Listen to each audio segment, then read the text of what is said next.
गरुड़ पुराण के रहस्य। अच्छे लोग जल्दी क्यों मर जाते हैं? प्रिय मित्रों, आज हम उस लोग की बात करेंगे जहाँ कोई असत्य नहीं चलता, जहाँ किसी की सिफारिश काम नहीं आती और ना ही कोई धन दौलत काम आती है। हम बात कर रहे हैं धर्मराज यमराज के दरबार की, जहाँ हर आत्मा को अपने कर्म का फल पल पल का हिसाब देना पड़ता है। ये कथा उन सभी के लिए है जो सोचते हैं कि संसार में न्याय नहीं है, पापी सुखी है और भक्त दुखी। इस प्रसंग को पूरा समझने के बाद ईश्वर के न्याय के प्रति आपका दृष्टिकोण पूरी तरह बदल जाएगा। किसी नगर में दो व्यक्ति रहते थे। पहले का नाम था रामदीन, जो एक साधारण मंदिर का पुजारी था। सुबह ब्रह्म मुहूर्त में उठना, स्नान करना, भगवान की अर्चना करना और दिन भर श्रद्धालुओं को सेवा करना ही उसका जीवन था। उसके पास ना तो बड़ा घर था और ना ही धन दौलत। एक छोटी सी कुटिया, बीमार पत्नी और दो छोटे बच्चे थे। फिर भी उसके चेहरे पर हमेशा एक संतोषमय मुस्कुराहट रहती थी। वह कहता था, ईश्वर ने जो दिया है वो बहुत है। दूसरे का नाम था महेश चंद्र, जो नगर का सबसे बड़ा और समृद्ध साहूकार था। उसके पास अपार वैभव, रुतबा और ताकत थी, परंतु वो जितना धनी था उतने ही क्रूर और अन्यायी भी था। गरीबों के कर्ज देकर उनकी जमीनें हड़पना, मजदूरों का परिश्रमी का डकरा जाना और निर्दोषों को झूठे मुकदमे में फंसाना उसका नित्य का कार्य था। वो मंदिर केवल तब जाता था जब कोई बड़ा व्यावहारिक सौदा करना होता था। वो सोने के थाल में प्रसाद चढ़ाता था और सोचता था कि भगवान से उसका हिसाब बराबर हो गया। नगर के लोग अक्सर आपस में कहते, रामदीन जीवन भर पूजा पाठ करता रहता है, फिर भी दुखी है, और महेश चंद्र पाप भर भर करता है, फिर भी मौज में है। भगवान को ये क्यों नहीं दिखता? कभी कभी रामदीन भी रात्रि में आकाश की ओर देखकर सोचता है, प्रभु मेरी पत्नी बीमार है, बच्चे के लिए भोजन का प्रबंध कठिन है, और दूसरी ओर वो पापी दिन गुण रात चौगुनी तरक्की कर रहा है। ये कैसा त्याग है? ईश्वर सब सुन रहे थे। वो मौन थे परंतु भूले नहीं थे। रामदीन का महाप्रयाण और यमलोक की यात्रा। अभी रामदीन की आयु 30 वर्ष भी पूरी नहीं हुई थी कि एक दिन वो गंभीर रूप से बीमार पड़ गया। औषधि का कोई प्रबंध नहीं हुआ और मात्र 3 दिनों में ही उसकी आत्मा ने शरीर त्याग दिया। पीछे रोती बिलखती बीमारी पत्नी और 2 मासूम बच्चे छूट के नगर में शोक फैल गया और लोग पुनः विधाता के न्याय पर प्रश्न उठाने लगे। उधर रामदीन की आत्मा एक अलौकिक सफर पर थी। चारों ओर की दिव्य शीतल प्रकाश था। धीरे धीरे उसके सम्मुख यमलोक का अत्यंत भाग्य और विशाल द्वार प्रकट हुआ। दरबार में प्रवेश करते ही उसने देखा कि उच्च सिंहासन पर गंभीर मुख मुद्रा धारण किए स्वयं यमराज बैठे हैं। उनके बाएं और चित्रगुप्त विराजमान थे, जो अपने विशाल ग्रंथ में हर आत्मा के कर्म का लेखा जोखा कर रहे थे।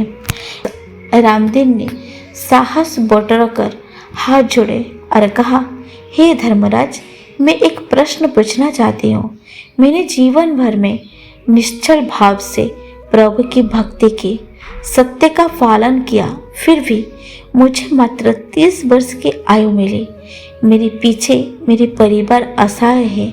दूसरी ओर वो दुष्ट महेश चंद्र आज भी जीवित है और वैभव भोग कर रहा है। क्या भगवान के दरबार में भी भेदभाव होता है? यमराज का न्याय संगत उत्तर, कर्म का तराजू। दरबार में क्षण भर के लिए सन्नाटा छा गया। यमराज को अंधेरे पर एक अत्यंत शांत और गहरी मुस्कान आई। उन्होंने कहा, रामदीन, ये प्रश्न पृथ्वी पर करोड़ों मनुष्य पूछते हैं, पर इसका मर्म कोई नहीं जानता। चित्रगुप्त, इन दिनों के कर्म का बहीकथा सामने लाओ। चित्रगुप्त ने ग्रंथ खोलकर पढ़ा। दिन के पुण्य अगिन थे। यमराज बोले, रामदिन, तुम्हारे पुण्य का घड़ा इतना शीघ्र भर गया कि हमें तुम्हें वापस बुलाना पड़ा। सृष्टि का यह अटल नियम है कि जो जितने तीव्रता से पुण्य अर्जित करता है उसे उतनी ही जल्दी इस मृत्यु लोक से मुक्त कर दिया जाता है। तुम 30 वर्ष में इतना पुण्य कमा लिए जो एक साधारण आत्मा 100 वर्षों में भी नहीं कमा पाती। तुम्हारा पुण्य भंडार पूर्ण हो चुका था, इसलिए तुम्हें पृथ्वी पर और अधिक रखना संभव नहीं था। रामदेव ने पूछा, परंतु महाराज, महेश चंद्र को 100 वर्ष की लंबी आयु क्यों मिली? यमराज ने गंभीर स्वर में उत्तर दिया, क्योंकि उसके पापों का घड़ा अभी पूरी तरह भर नहीं है। लंबी उम्र कोई पुरस्कार नहीं, बल्कि उसकी सजा की गहन तैयारी है। उसने जितने क्रूर पाप किए हैं उनका क्रमिक फल भोगने के लिए उसे एक लंबी आयु की आवश्यकता है। उसे अपने कर्म का फल इसी पृथ्वी पर अपनी आंखों के सामने भोगना होगा। आने वाले समय में उसकी लंबी उम्र ही उसके लिए मृत्यु से भी बड़ी सजा बन जाएगी। पूर्व जन्म के रचयिता धन। रामदेव ने पूछा, महाराज, यदि महेश चंद्र इस जन्म में पापी है तो उसके पास इतने अकुत दौलत क्यों है? यमराज मुस्कुराए, ये उसके पूर्व जन्म के संचित कर्मों के कारण है। अपने पिछले जन्म में वो एक अत्यंत दानवीर राजा था और उसने देश की रक्षा में अपने प्राणों की आहुति दी थी।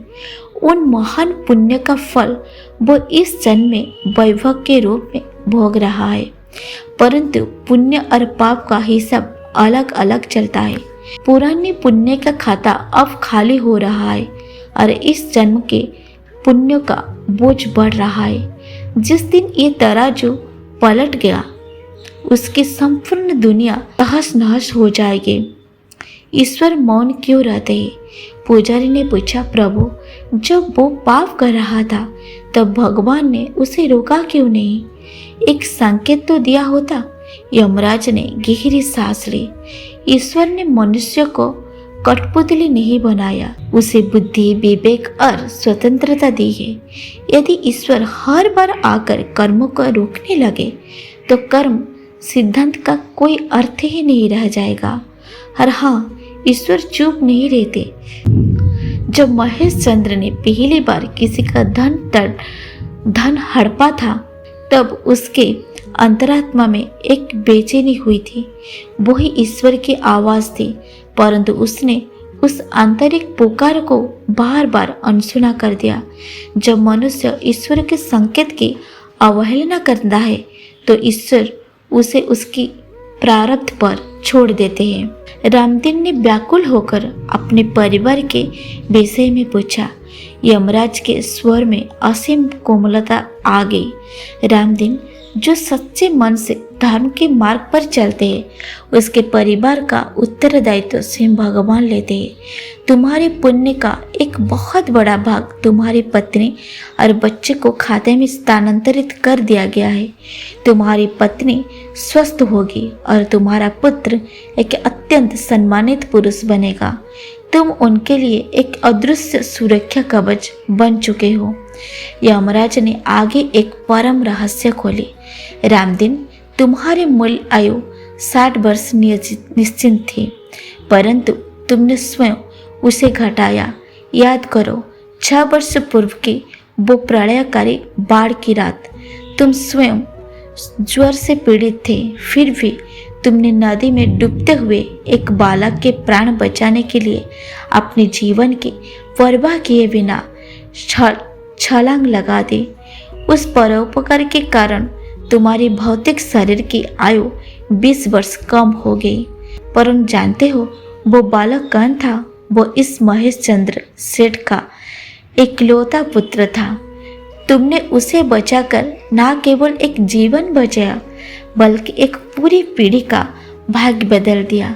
वही पुत्र बड़ा होकर अपने पिता के पापों का प्रायश्चित करेगा और तुम्हारी संतान तथा समाज की सेवा करेगा। ये सुनते ही रामदीन की आत्मा कृतज्ञता से भर गई। उसकी आंखों से अश्रु बहने लगे।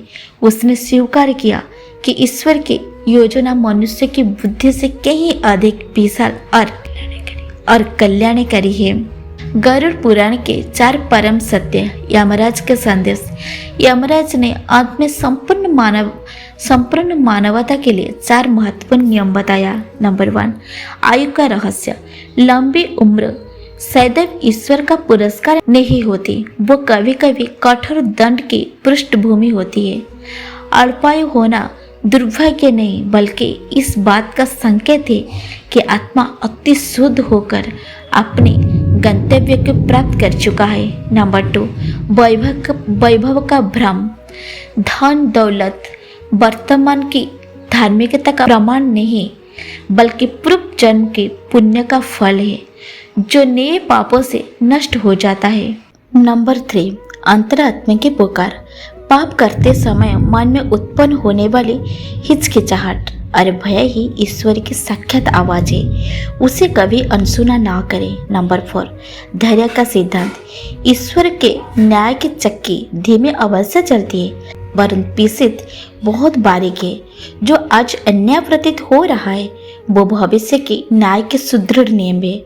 जब भी आपको लगे कि पापी सुखी है और सच्चे भक्त दुखी, तो चित्रगुप्त के कभी बंद न होने वाले उस ग्रंथ को स्मरण करें जहाँ हर एक विचार और कर्म अंकित हो रहा है। चलो मिलते हैं अगले वीडियो में, तब तक के लिए धन्यवाद।